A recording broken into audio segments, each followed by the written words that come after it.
Hi everyone, welcome to Aaron Does It Wrong in support of World Workings and Casey Hudson. Today we're using this pterodactyl to build a Tadarabrae by removing its legs first of all, and taking the arms off this other dinosaur to use as legs. Now these arms aren't legs, so you're going to want to cut the arms off of the future legs, which actually you're going to use the arms to make future arms as well. Once you get all of these legs glued together, it's time to start moving on and taking wings off.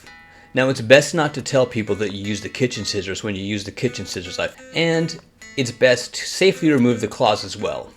Once you have the claws removed, it's time to glue the legs onto the body. Now I recommend doing as much of this off camera as possible. I also recommend touching the super glue as you're trying to glue the legs on. This is going to make your life so much easier in the future because you're just going to stick to everything. Now, once you get the legs glued on, it's time to play with your dinosaurs. And if you're not playing with dinosaurs, you're doing it wrong.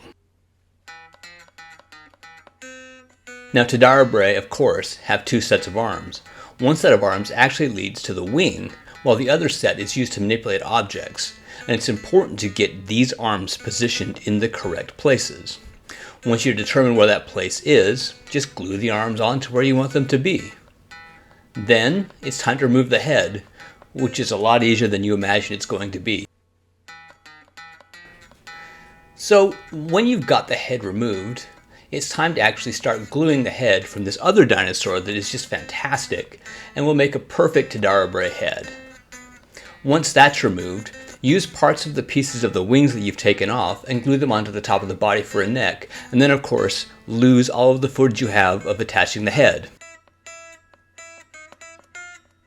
Now, using Play-Doh, which I advise doing because it's absolutely the wrong way to do this, start filling in all of the cracks around the body. As you can see, I'm probably the fastest Play-Doh installer in the history of the world.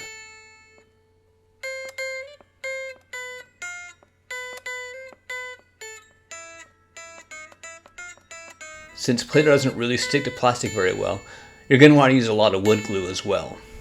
I find wood glue is probably the best glue in existence, and I advise using it in every project anytime. So once you get all of the Play-Doh attached, you're going to want to make little wing flaps. You're going to want to attach those with wood glue as well. Wood glue, where would we be without it? Now, once you get this all nice and coated in a nice dark black finish, it's time to paint. And we're going to systematically paint darker reds and moving to lighter reds. And as you can see, we're actually turning it to sort of a brown color. Now this is going to actually start to show up. You can't see it very well under the horrible lighting that I've done so far in the darkened room that I'm working in, but you can see in the wings that the brown is starting to show up. Now we need to fill these in with incrementally lighter and lighter reds as we continue working.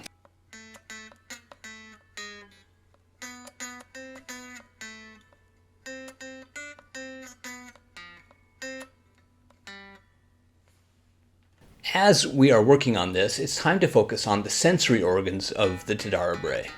The sensory organs are generally red, and this is because the planet that they live on actually has an atmosphere that doesn't allow blues in, and so the most common light is red.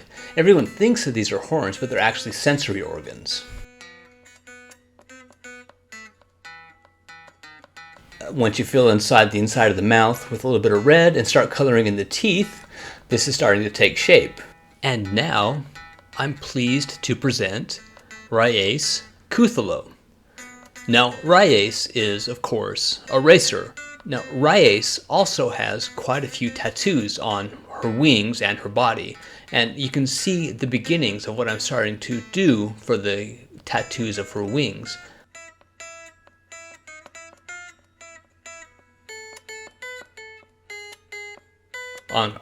On her wings and also along her shoulder.